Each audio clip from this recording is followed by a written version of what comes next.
Hello there, ladies and gentlemen, and welcome to this first meta tournament thing, vid, whatever, of September 2025. My name's Dan. I've got a PhD, and I'm a financial and tax advisor in the UK professionally. So, recent PhD. I'm pretty good with numbers. So, here's my view of the numbers and stuff. Some of this. So first thing first, go to oldworldrankings.com and give him some money. And also, if you'll lend me a like and take it back if you don't think I deserve it, that would be nice. I don't know whether I like that or not, but anyway, I saw somebody else do it on another YouTube channel and thought, yeah, I'll give that a go because I'm not sure whether I like it or not, but it kind of feels a bit nice. Anyway, nice. No. Anyway, I get easily distracted, as you can probably tell. Right, we're talking about the global faction stats. So on here, there's a load of filters, so you can filter by factions and stuff. There's renegades here, so you can see the difference the renegade pack is having. We are going to do, when I say we, I mean me and Gomo. Gomo runs this website. I just do, I'm just good at presenting data. But we're going to do some comparative analysis when we've got enough data. But we're miles off. We're miles off having enough data. So that's a probably early next year, February next year, we might have enough. Anyway, so this chart here. So this is the faction appearances start. Sorry, and the other reason I mentioned that is because you can change the start date. So I'm going from the last errata to today. So I'm not really concerned about overall faction performance before that. We'll have a look at that as a kind of a bit of a reference to tell a story, but this is where we are. So Warriors of Chaos by far and away are still the most attractive army for people to play, which annoys me because I really like Warriors of Chaos. They're kind of my home faction, sort of. Well, actually, it's them and Skaven really. But they're kind of like my home faction, and I quite like the kind of the indomitable wall of steel and muscle and flesh and distortion, and I really like the aesthetic. So that's dwarves are a second. I'm not surprised. Dwarves have always been really popular with a certain subset of the community who are incredibly loyal to them. You've then got Bretonnia, Empire Orcs, all the stuff you'd expect. Vampire counts as one of the legacy factions, though. It's also really interesting that they're sixth. And the little sub colours here sort of denote the sub factions. So actually, the Grand Army, out of the 200 Bretonnia armies, only half of them are Grand Army. A lot of them are exiles, and there's a few crusades going on. Again, with dwarves, about half of the Grand Army. Chaos, the vast majority Grand Army, and then there's a bit of Walls of the Sea and bits of Heralds of Darkness. Heralds of Darkness function sort of similarly to the Grand Army, but not really. I mean, Grand Army is all about sort of strength of strong infantry, flexibility, dragons, magic, and a few knights. Heralds of Darkness is an entirely mounted list. So in the last meta, very strong. In this meta, not so strong because infantry's been given significant buffs. And there are now objectives on the table that require strength of numbers to win. So infantry, especially infantry that can take a shield and great weapon, absolutely top dollar. Really, really, really good. And then down the bottom you got Skaven and Ogres down the bottom, which is a bit surprising because Ogres in the last edition had again quite a loyal following. So it's interesting that they're also down there. Vampire counts being up there is I find quite cool actually. I like the vampire counts. I've got a few of them. I've got this little lady here that I. Oh no, I can't see whether it's in focus because of Avast. There you go, a little lady. I don't know whether you can see that. No, it's not focusing, is it? What if I do that? Is that how you do that? I've seen this on video. No, that's obviously not working, is it? Look, focus here, you idiot. No, that's not working. Anyway, yeah, I'm currently still rebasing loads of stuff from Age of Sigmar. I've got I think probably I've got 9 2K armies, so it's just a lot to work through. Oh, well, in fact, they're more than 2k, but it's a lot to get through. And try and preserve the basing, because I've based them all differently. Like some I've sculpted and some it's just flock, which is fine, and whatever. Anyway, so let's have a look at the meta. So essentially what we've got here is this is a really good indicator of how factions are doing. This is based on win rates. If Gomo's still listening, if you could do a sort of, the percentile result for like where somebody finishes in the tournament, I think doing that this chart, but that data would be really fascinating, just to compare and contrast. Really, obviously the order would be similar, but there would be some differences, which I think would be quite revealing for some factions. Anyway, each individual bar, right? The bar is the win rate. So if we look at Grand Cathay, win rate is 56.3%. So the red bar is like over halfway full. Yeah, so that's the win rate. The standard deviation gives us a normal range. So the normal range for Grand Cathay is 26% to 86%. So what that means is it's pretty normal for a Grand Cathay army to win 4 out of 5 games at a 5-game tournament. So if you're winning 4 out of 5 and you're playing Grand Cathay, you're an average Grand Cathay player. That's statistically what that means. So really, you need to be winning all 5 games to consider yourself performing above average. And even those that do win tournaments, getting 5 wins with Cathay is actually relatively rare. Vampire count renegades, again, they've got that 80% in their normal range. So the renegade faction vampire count's very, very strong at the moment. Now, sorry, before I go any further, I should really issue the caveat that there's not a lot of... I consider like events to be the number in terms of like number of occurrences here. So, 81 events isn't particularly strong. We've still got somewhere between a 5 to 10% error term there.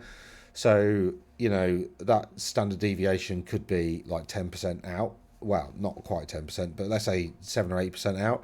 So it could actually be 23%, which would still nearly give you, might just pip you over the 80% win rate there. So, maybe. But so again, it's early days. The data could be wrong. The problem with doing parametric tests like this is that unless you've got a sufficient data source, the anomalous results, anomalous readings can contribute more or have a much greater impact than you'd like, really. So we're not very certain. We're sort of fairly certain this is where things stand at the moment. Creation Warhost, again, they're the kind of the top faction that doesn't have a 4 out of 5 as normal, basically. So I'd say these two are pretty outstanding. And then from Crace down to Nuln, we've got essentially the factions that are slightly overpowered at the moment. So these are very overpowered. These are just overpowered. Or you could consider Renegade Vampire Counts or Cathay as like playing Old World on easy mode. These are like kind of,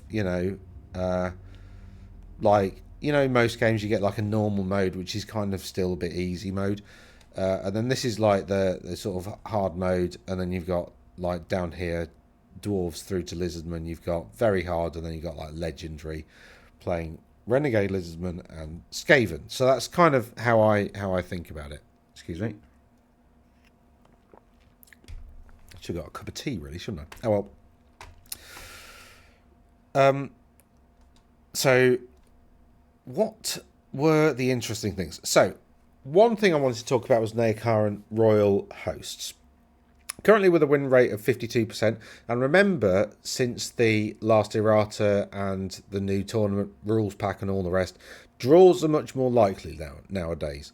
So win rate, an average win rate, well, in fact, it says, because he's worked it out, it's the population mean win rate is 45%. So that's the average win rate across all factions. So because of draws... what does that mean? 9 out of 10 games are win or loss, but the 1 out of 10 game is a draw, which means your average win rate is 45. So 52 is significantly above average. Again, like we've got these standard deviations here. Well, Gomo's been a little genius, and he's given us these red bars for stuff that's outside of the normal for all the factions as well. So we know these are performing, these are performing relatively well. Nehekharan Royal Hosts, when I saw the errata come out, I thought they'd be strong. Why? Because, and I'll reiterate pretty much what I said at the time, they've got this super, super good infantry unit, which is like combined arms. And I haven't actually seen it that much in lists, which is a bit weird. But they've got this super good combined arms infantry unit, which is essentially like it's both spearmen and skeleton and archers. So why is that good? Well, because you can basically have the first 3 ranks as spearmen and then as many ranks as you like beyond that of skeletons, which all get to shoot with volley fire. Right, so as long as you're standing still, you get to volley fire. It's very, very easy to get an item that gives the entire unit poisoned attacks, which is pretty cool. And of course, in combat, you've still got the option of spear and shield or hand weapon and shield, dropping your save from a 6 up to a 4 up, which could be useful in some circumstances. Yes, the troops themselves are a bit rubbish, but there's stuff you can do. You can put a prince in there to make them, give them my will be done and give them +1 weapon skill, getting them up to 3, which going from 2 to 3 weapon skill actually can be quite impactful. So you can also put a necrotect in there and basically give them +1 attack and +1 well, effectively hatred everybody. I think it is hatred everybody, isn't it? And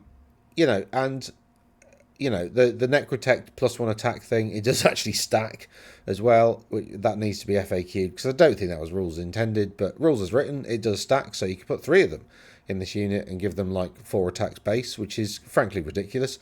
But, again, rules as written. So they've got this really super good sort of combined arms infantry. Oh, yeah, and of course, they can resurrect. So you can take the casualties, off the archers if you're being shot at.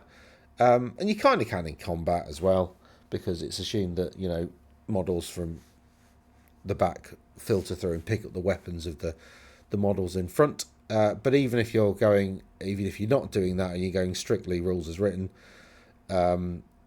technically the spears should go and then the archers should filter in, but then you get to resurrect stuff, and then when you resurrect stuff you can pick which models you resurrect, and then you can just shuffle stuff back. So which is, well, no, I mean technically you should put them at the back, shouldn't you, and then you got spears at the back. So I mean, personally, if I were playing against that list, I know it's not rules as written, I'd just allow them to just always take the casualties off the archers, because it makes sense thematically as well. Because why wouldn't they be able to fight with both? That's kind of the point. Anyway, so yeah, you can resurrect stuff back, and it doesn't really matter where the casualties come from. So you could have like a big block of 36 spears and 48 archers, all in a big unit that's essentially 84 big. This huge unit that sort of dominates the tabletop. There's loads and loads of wounds to get through, not to mention the fact that, on average, your opponent's probably going to be bringing, I don't know, 24, 26 of them back with resurrection type abilities.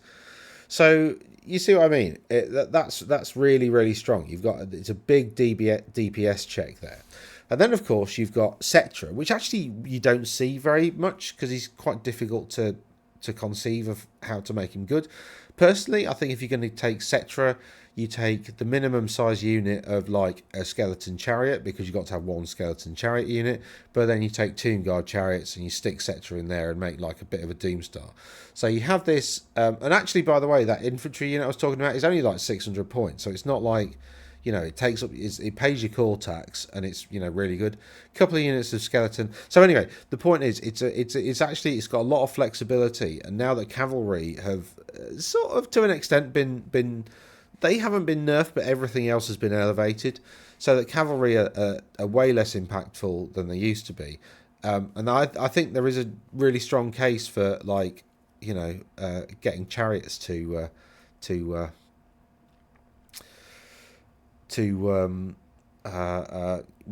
have more of an impact, and I think they play a much more vital kind of battlefield role. So Wolves of the Sea are a bit of a surprise to me. City State of Nuln really aren't. Krace is still a bit of a surprise to me, but actually now you're starting to see some lists coming through, and we'll go through a few of them in a minute.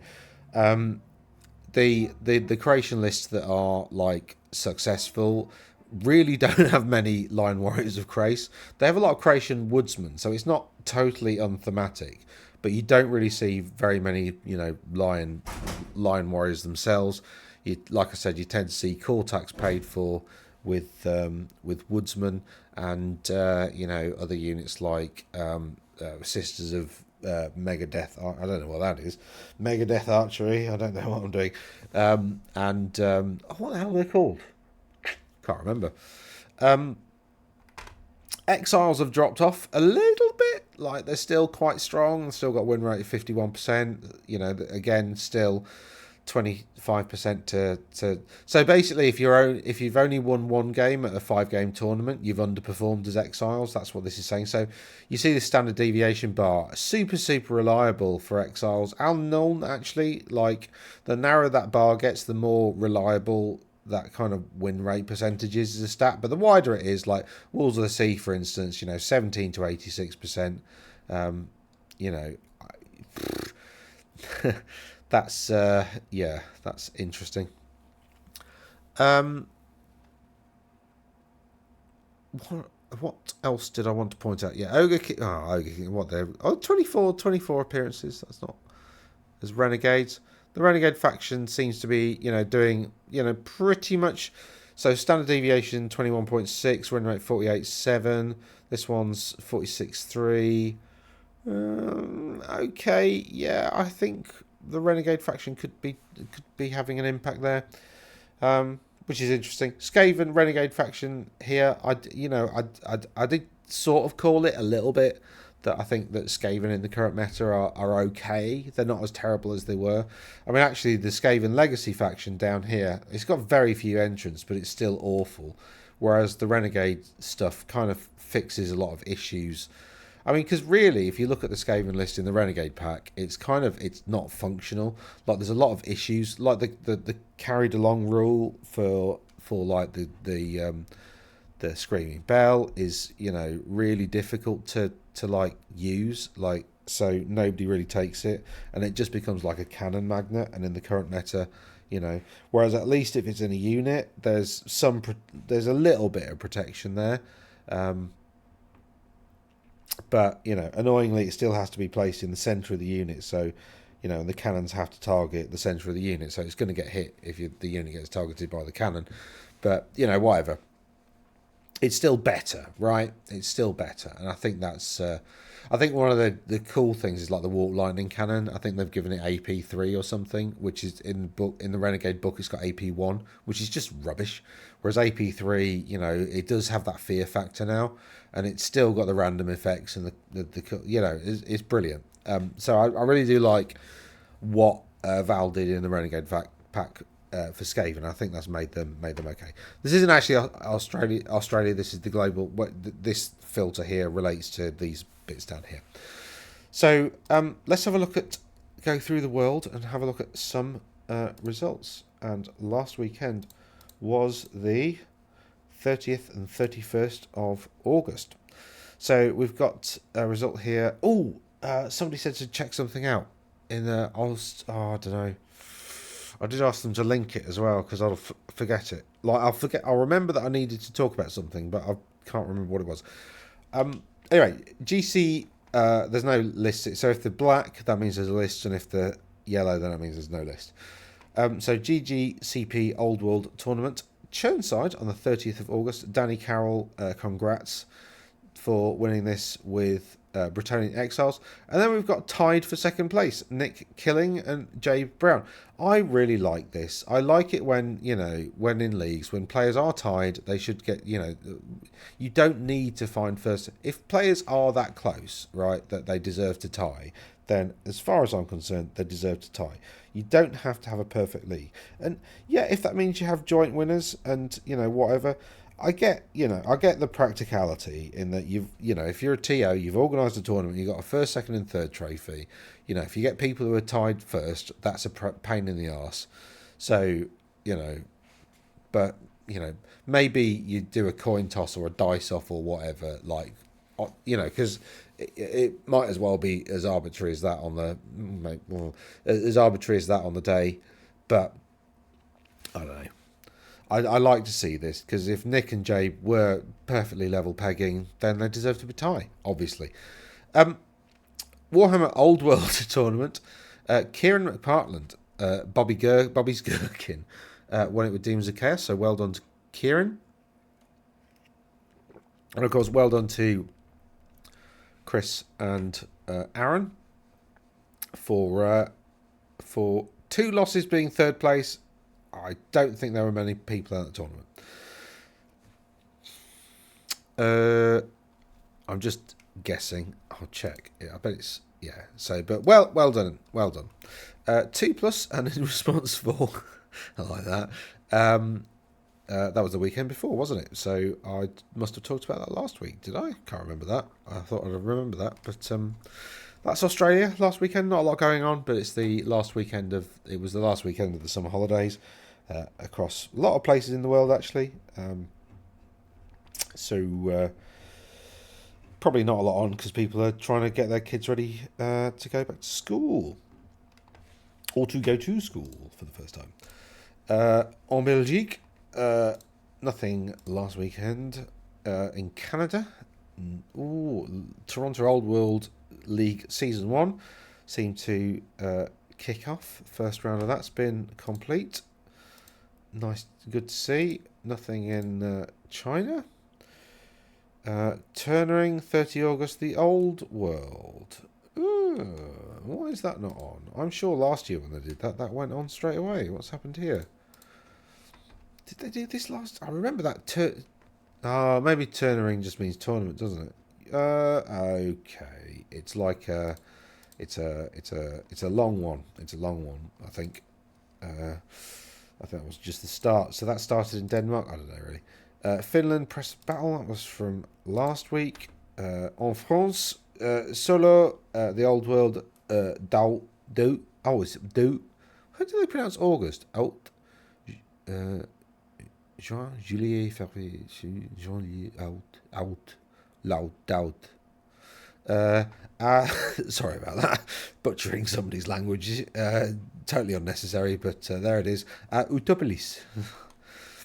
And well done to Ayaz, Laurent, and Zazu. Vampire Counts coming in third there. Wolves of the Sea winning. That's very, very interesting.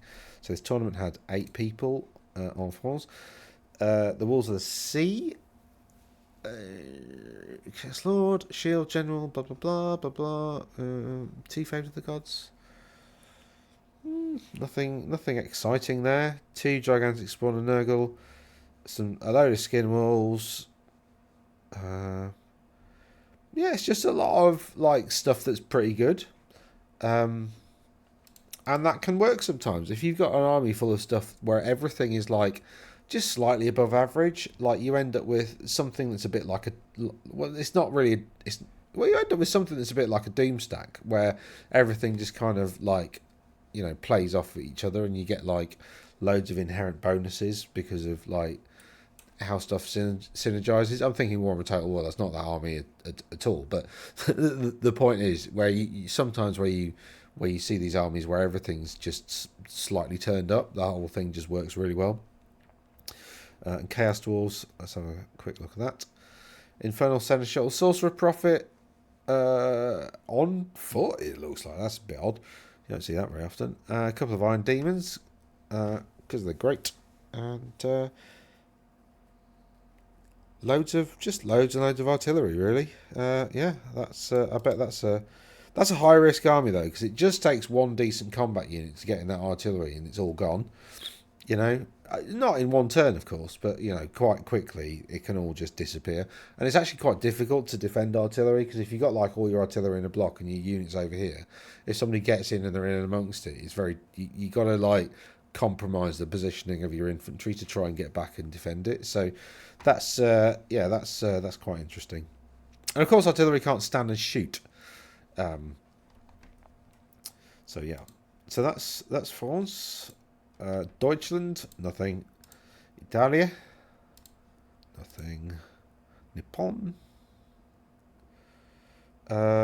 Adrian, Will, and Babak. Let's play Old World Nakano. I think, is that the first? That's the first Japanese tournament. Excellent. So, Adrian Gilner from the Empire of Man. Congratulations, Adrian.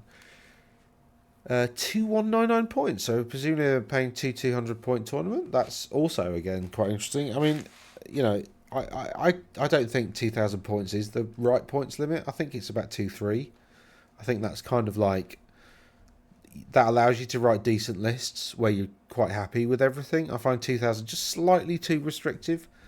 And 2.5 is a bit much. I feel like when I'm writing a 2,500 list, I'm kind of padding sometimes for some factions. But I think 2.250 maybe is about the right limit. Anyway, got a general on foot with the white cloak, which is pretty decent. It's like what is it? It's a 3-up ward against flaming and a 5-up ward otherwise, or something like that. Twice less armor, dragon bow, so he's going to be shooting. You got witch hunter, 3 master mages, demonology, and the wizard's staff. So they want to get off the spell that propels infantry. Maybe, I don't know what demonology spell they want really, but yep. And then he's got some archers because they're great at sort of, they're not super impactful. They're just really good at annoying people. You've then got some Empire Knights, a few of those to be a bit counterpunchy, because presumably he's only got 2 cannons, a steam tank, and 2 Hellblasters. Yeah, this is what I mean about like 2,000 points, because you can't fit a steam tank and 2 Hellblasters in 2,000 points, and you kind of should be able to. It's a bit of a annoying kind of points limit. So yeah, a couple of cannons there, and then he's got a couple of small units of, 3 smallish units of state troops that aren't going to be super effective, but they can take objectives. And again, you've still got to fight them and get through them in combat, and then, you know, they can still roll snake eyes for leadership and whatever. So with those sorts of units, if they are rubbish and they end up being driven off an objective in one turn, that's kind of what you expect. But if they manage to hold it, that's a bonus. So you can't really lose with them.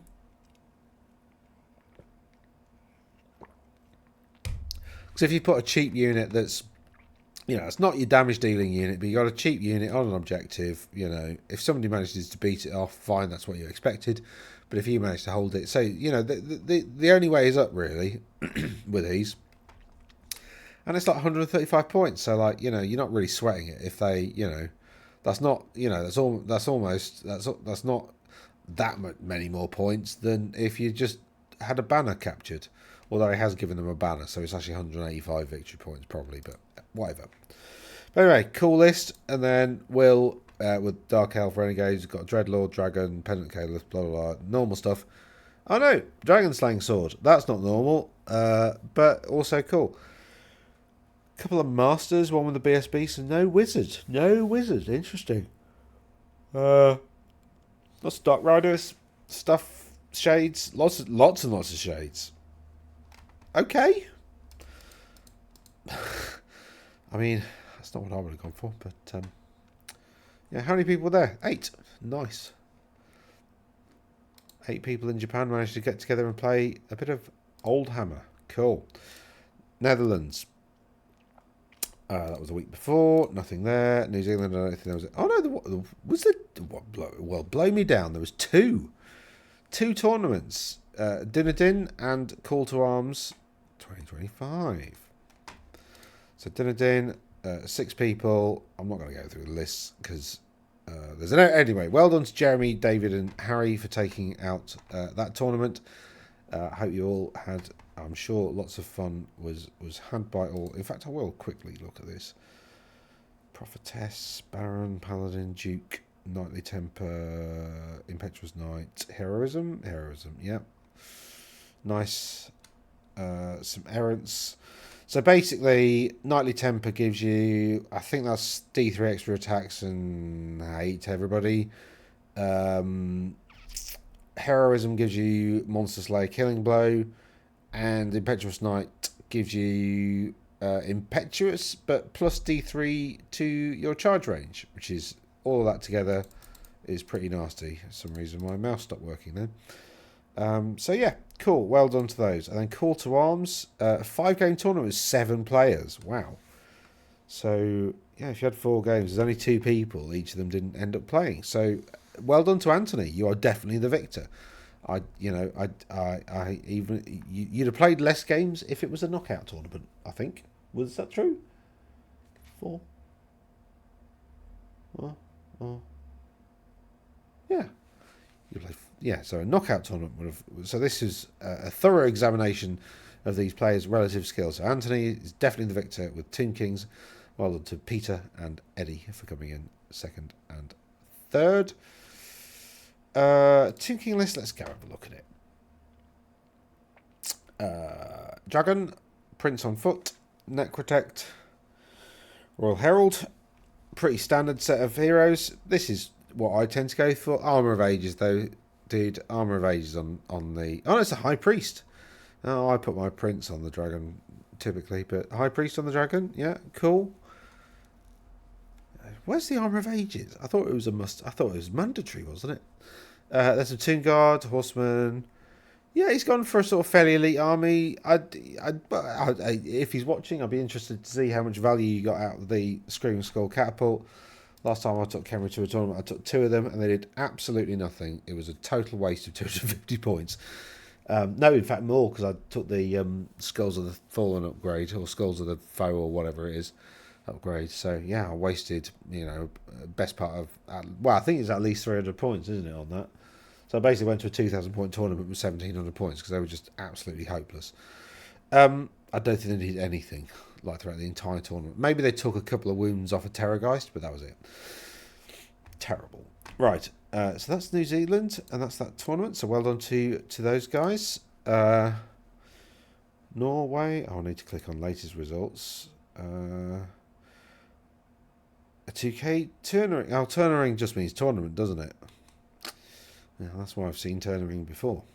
Right, a 4-game tournament, 2-day 4-game tournament. Very civilized, very civilized. And 6 people turned up. Damien, Alexander, and Howard managed to win.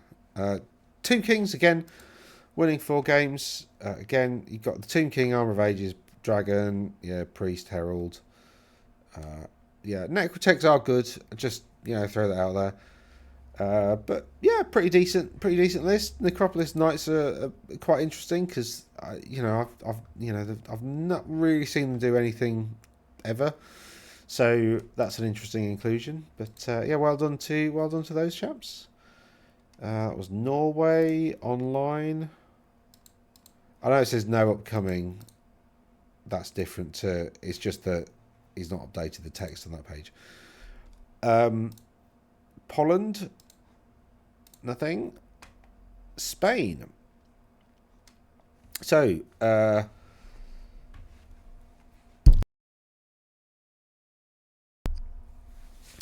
1 Degree GT Burgo de San Juan started. But also there was this 2d6 Store World Agosto. So presumably this took place at a place called the 2d6 Store. It's the Old World August tournament. I'm presuming that's what that all means. And we had this is for their Masters scoring, isn't it, in Spain? So yeah, we had 14 people turn up, which is nice to a 3-game tournament. Ik for row 1 managed to win. Well done. Juanjo with Exiles came second, and Ruben came third with Renegade Dwarf faction, which is pretty cool. Hicro had Warriors of Chaos. They were Lord on Manticore with some stuff. So he's taken all the sort of magic and mutation upgrades and save points on the Manticore, because you're not allowed a character over 500 points, so he's gone for that. And then he's gone for another Manticore for the Exalted Champion. That's the BSB, which is quite cool, because both of these will now have an 18-inch command. No, they won't, sorry. Battle Standard Bearer is still 12, isn't it?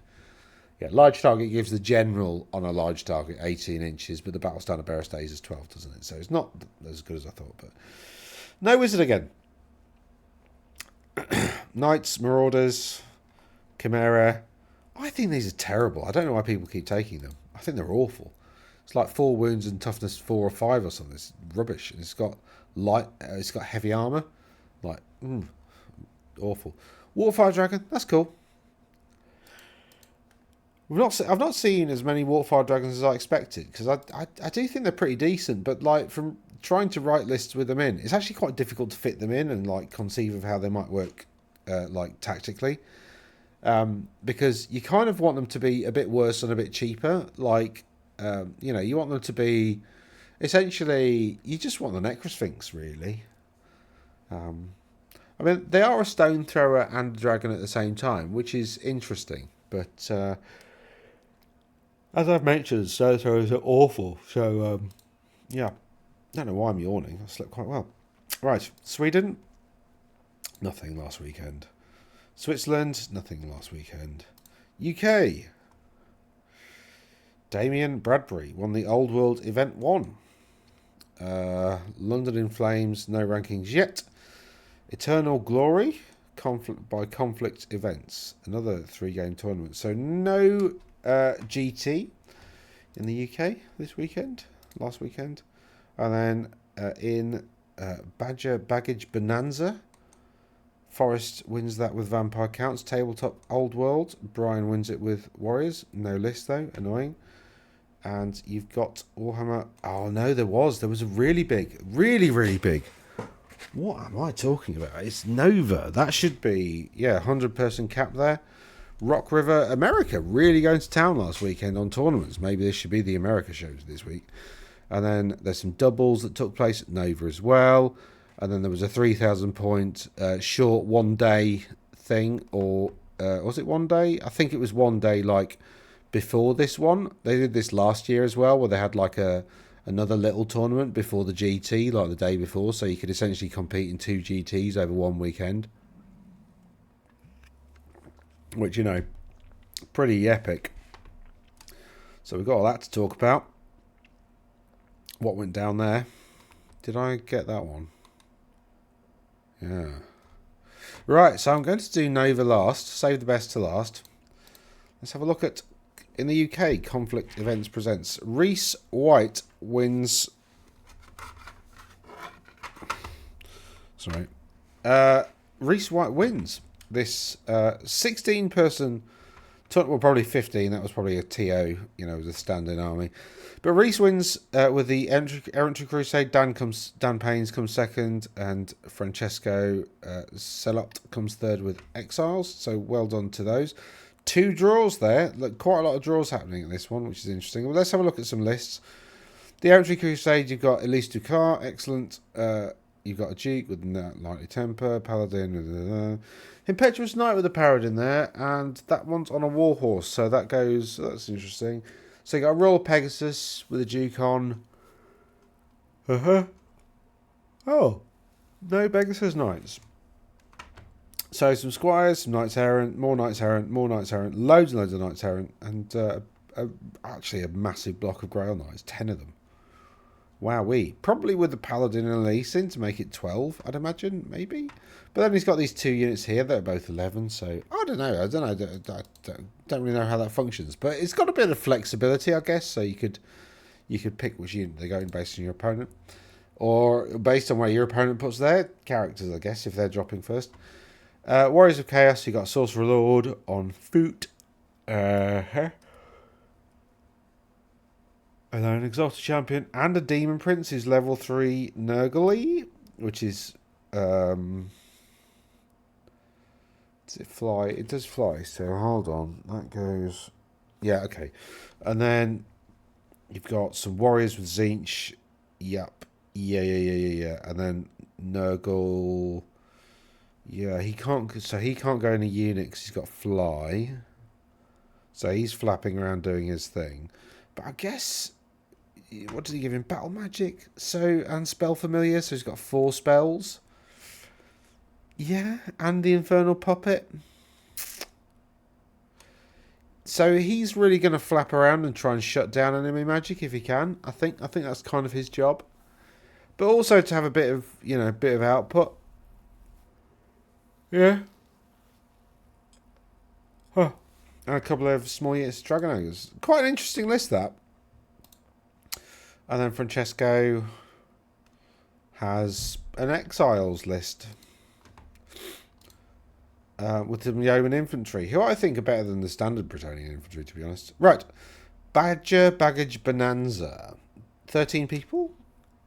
Congrats to Forrest, Todd, and Ryan for topping that one out. Todd came second with Warriors of Chaos. Let's have a quick look at him. Again, no wizard.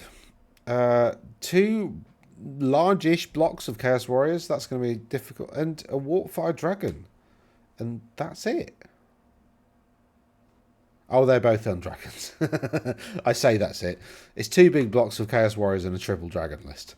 So that's gonna be that's a thematic challenge, that. And then Forrest with his vampire counts. He's got a vampire count list. Obviously they weren't limiting screams because he's got 5, which is nasty. Just nasty. He's starting his zombies on 40 per unit, which is interesting because normally you want to start them with like 25-ish because you can get them up to 40 pretty quick anyway. Like just through rezzing, just through like your standard, because you can resurrect zombies all the time, even though there aren't any to resurrect. You just find bits, apparently. I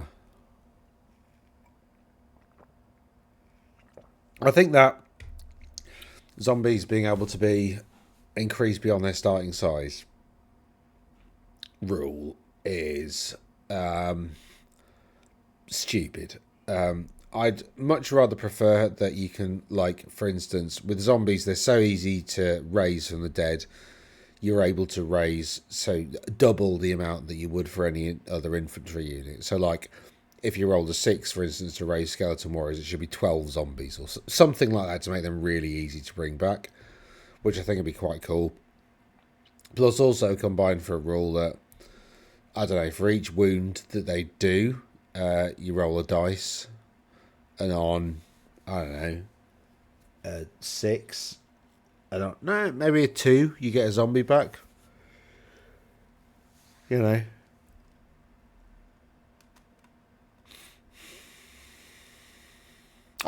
don't know what to do with it. Right, and then tabletop old world match play event. 5 people.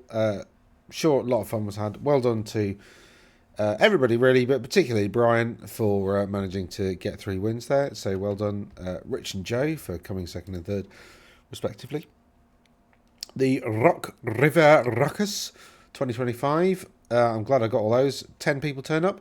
It was a 4-game tournament over 2 days. Yep. Gary Luther wins with Empire of Man. Ryan Boaz comes in second with Orc and Goblin Tribes. And Andrew Wilkins manages to finish out the top 3 spots with his High Elf Realms list. So the Empire list is a pretty standard Empire list. Doomseeker to protect his 2 cannons. He's got a War Wagon, which is quite interesting. They are quite effective, actually. He's got a Steam Tank. They seem to be an auto-included Empire list at the moment. Not Nuln, but normal Empire lists, Steam Tanks are pretty much an auto-include. And then he's got the usual mix of like core and special stuff to take objectives and get in the way and counter-punch and all that kind of stuff. And he's got a chapter master as well. This is I'm sure. Hopefully, if Gary's listening, he can prove me wrong. But I think that's a bit of a white elephant. not really worth it. And then level 4 again, you could drop that down to level 3, and I don't think it would make that much difference to you. Unless you've got a strategy where you can guarantee that you are going to be attempting to cast 4 spells a turn. Like, very rarely do you actually do so. Pardon me. So that's the winning Empire list. Orc and Goblin Tribes came second. Big Boss BSB, Big Boss Spider, One Hit Wonder, Odd Knob, Arachnarok. Nice. Arachnarok, that's a good choice. Good solid choice. That's the general as well. Yeah. So that gives him a command range of 18. He's got Wow Magic. He should have. There he is. Yep. And Wow Magic has a couple of spells that basically allow you to reroll ones to hit with everybody within command range. So pretty much it's on a massive base as well.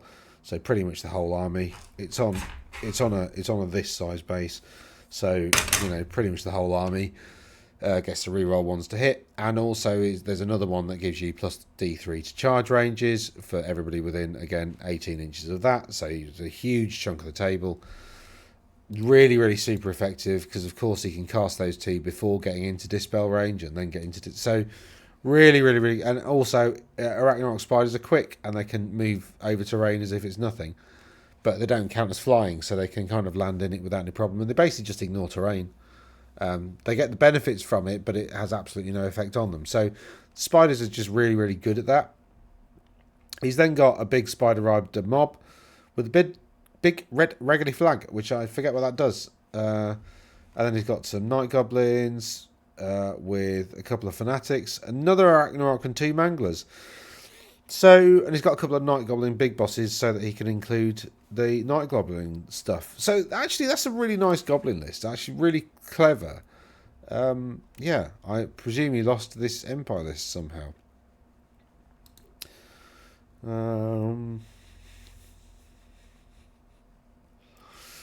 Yeah, I can see the great cannon, the artillery basically taking out that Arachnarok spider in, you know, maybe 2 turns, and then his whole strat's kind of down the river a little bit, because actually, when I say it's a really clever list, it's not that actually.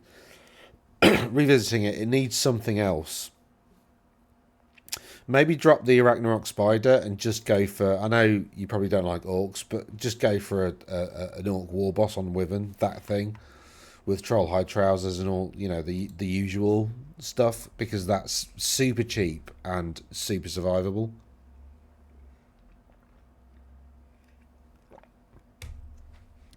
Pardon me, I've got a really sore throat. And then Andrew's High Elf Realms. We have a Prince on Dragon and we have an Archmage on Dragon, and that's the heroes, and that's quite boring. We have some Silver Helms, Larian Reavers, so a very fast core contingent here. 2 Skycutters, 2 units of Sisters. Yeah, this is a pretty solid list, actually. This is all quick and can dart around and take objectives and stuff. Laverne Skycutters are super quick. They're like, you know, the only heavy chariot with swift stride in the game. They don't have that many impact hits, but they do hit well, and you know they're for 90 points they do a lot. And then you got Sisters of Avalon that kick out a huge amount of range damage. They're really nasty, like loads of AP. You know, I say a huge amount. Like they do like 1 or 2 wounds a turn. But if they spike, they can do like 3 or 4, but that's reliable across like whatever you're shooting at. So they're really good at like shooting at knights and stuff like that. And they do tend to get their points back by it. So these trade well. Skycutters again because they're so cheap, you know, they trade well. And then you got the dragons, which are actually really difficult to deal with. Like you've got to combat res them. You can't really kill them. You've got to beat them with combat res. And if he's got all this other stuff going on, just getting in the way, allowing you to not do that. So he's got like loads of units, like really fast cavalry that can just fill those blocks so that you can't flank the dragons, which allows you to get maximal value out of them. Really good list. Really good list. So, this is the 3K tournament. Luke Probst, Hernan Rodriguez, and Andrew Buey. Came first, second, and third with Beastmen and 2 Warriors of Chaos lists. They got 22 people to turn up to a 3K tournament. And I bet all of these played in the other one as well. Right, so Beastmen win. It's 3,000 points, so I'm not moody. Move over. Bully Goat. Goat Mill, Bray Shaman. Hilly Billy, great Bray Shaman again. It's got Gore Herd, some Ungors, Razor Gores, Dragon. Yeah, I mean... Yeah, I think it looks like a pretty solid like Beastman 3K list. He's basically got a 2K list, but just made everything a bit larger. Like the maybe upgraded some of the, like added a Gore Bull here. You know, added probably another Ungor Herd. Maybe they're usually 10 in his 2K list. Maybe this is like 30 odd or whatever. Maybe he hasn't got this unit of Dragon Ogres in a 2K list. Do you know what I mean? Like all of these little things that you start to see filtering. So it's like a 2K list but blown up. So that's good. What? Look at this. You had like 201, 201, 201, and look at the points. So actually, Luke and Hernan were tied. Well, as far as I'm concerned, they're joint first in my mind. Not sure what these points were, but the Warriors of Chaos.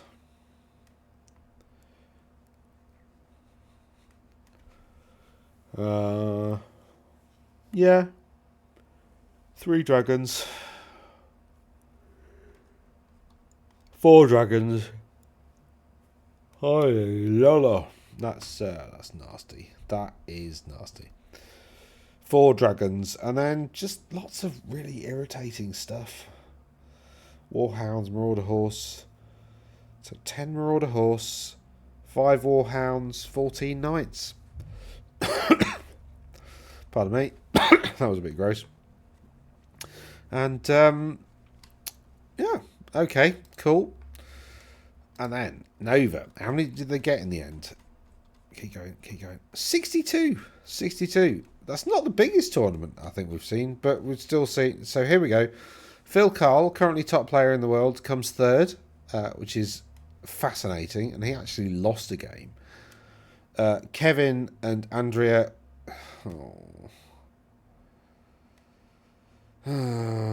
winning with Cathay. Oh, hold on. How's he getting third if he's got 26 points? Hold on. Has there been a data thing?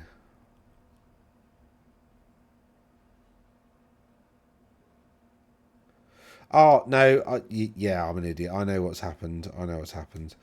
So, basically, these points will be the tiebreaker. So they're using wins first and then the points. So the win, draw, loss profile.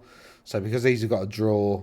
So because Kevin and Andrea have got a draw, then they've got one. But Phil actually probably should have come.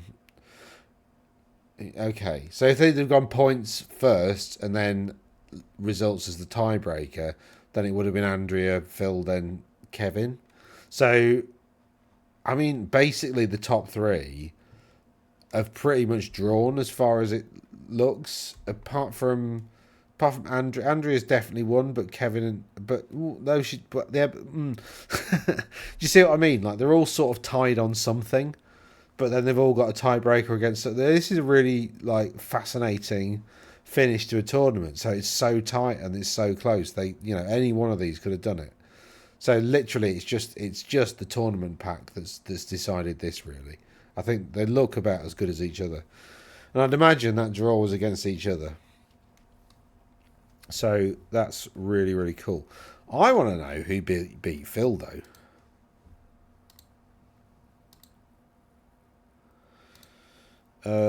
Round 2.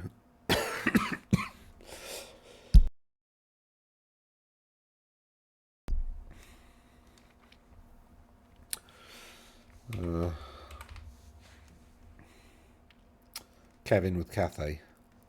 Oh, that's interesting. So Kevin beat Phil. Oh.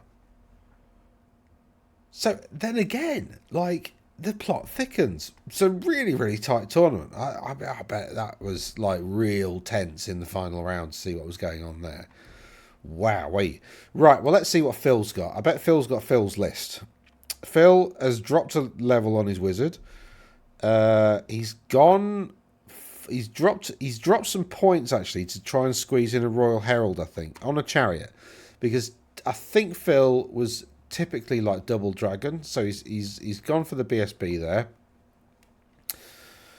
He's got some sepulchral stalkers as ambushers. He's got some skelly archers, some skelly chariots, only 12 archers, 5 chariots, and then a couple of necrosphinx. It doesn't look like that, feel like that much, does it?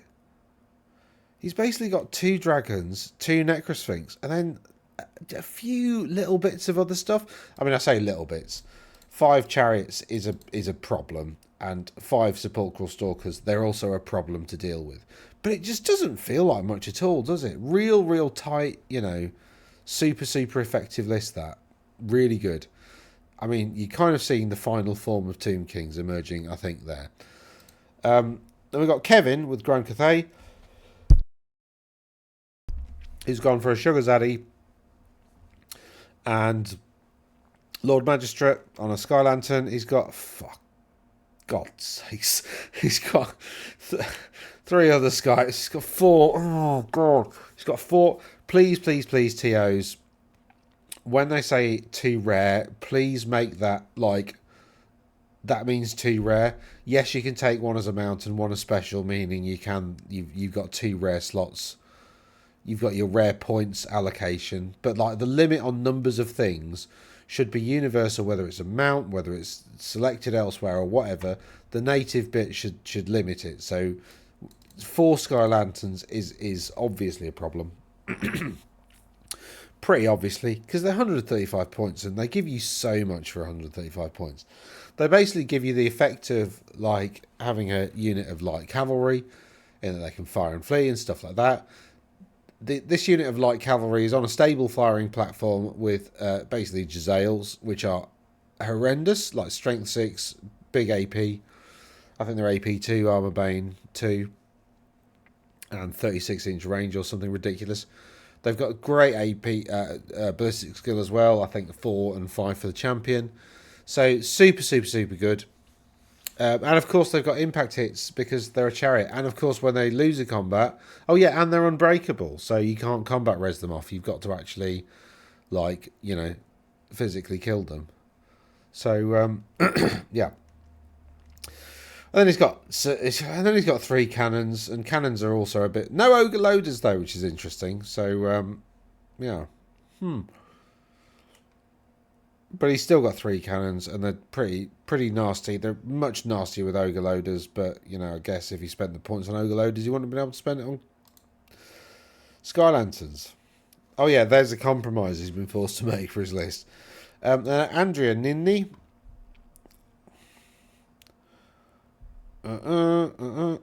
Has a Lord Magistrate on a Sky Lantern with another one in rare. God, pardon me, I don't know I've got something stuck in my throat. He's got a Sugar Daddy and a Sugar Zaddy. Zaddy's level 4. And he's got some Lancers, a couple of Jade Warriors, and then he's got some cannons with Ogre Loaders. And again, it's quite a different list, but still it's hitting all those notes. Couple of Sky Lanterns to be a pain in the arse. Couple of these Shigengan like nightmares that are basically flying wizard, you know, chaff and war machine killers. Both of them. And then he's got some like units. I'm not entirely sure what 10 Jade Warriors are actually going to do. But he just wanted a small unit of infantry to sit on a backfield objective, I reckon. So yeah, that's that. That's Nova, taken out by, you know, 2 relatively broken Cathay lists. Still not seen Miao Ying, which is surprising because I think she is a problem, but she's not as much of a problem as the balloons are. So yeah. Any other lists featuring highly that I want to look at? Nothing. I mean, maybe Mark Benning coming 6th with ogres. That's astonishing. 2 bruises, a tyrant on a Stonehorn. I found that to be problematic because basically you got challenged out a lot, and so you didn't really get to use all of your attacks because you got challenged by something and then it died, and then you got a load of overkill. But then, you know, that's not really very effective. But I think now that impact hits are done to the unit before challenges, I think that's a good change. And maybe bringing out the Stonehorn is the right thing to do. It's got some Noblars, Iron Guts, a couple of Iron Blasters. I like them. Mornfang Cav are just astonishingly good, but difficult to use and expensive. So yeah, that's Nova. And I think that is... Oh, hold on. There's one at the end. Oh, no. That's just me checking that out. And I think that's it. I did want to look at something, didn't I?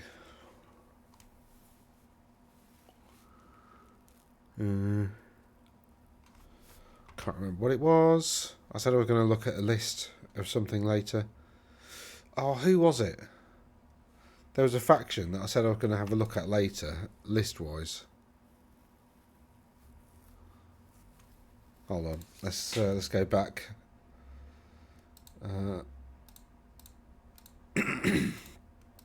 God, my throat. I'm going to have to stop in a bit because this is not great. Nehekharan Royal House, that was it. I wanted to have a look at one of their better performing lists. God's sakes. Where is it? There. Christian. When was... Oh, there's no date.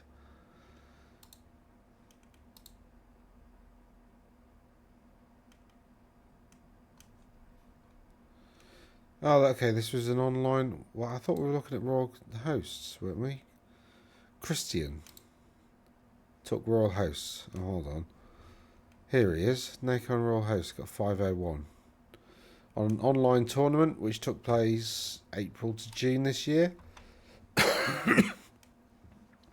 So actually, even before... Sort of... I don't know how the FAQ impacts those events. So, I mean, presumably the rules change week to week or something, but that's not what I wanted to... Was it?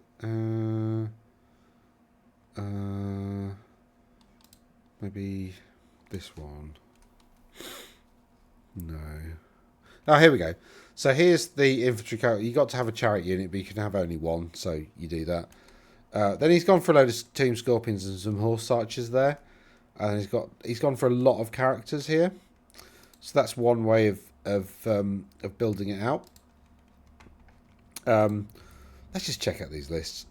Or you take some... this is again Royal Hosts. He's got a load of heralds on chariots and stuff. He's got, you know, a single chariot there. He's got this massive block of infantry, which being an online tournament, he can do this. So he's basically going for like a huge like block of archers, and some skirmishers and stuff. So, you know, you've probably got to do that as an online thing, because that's like a bit of a concept army, really.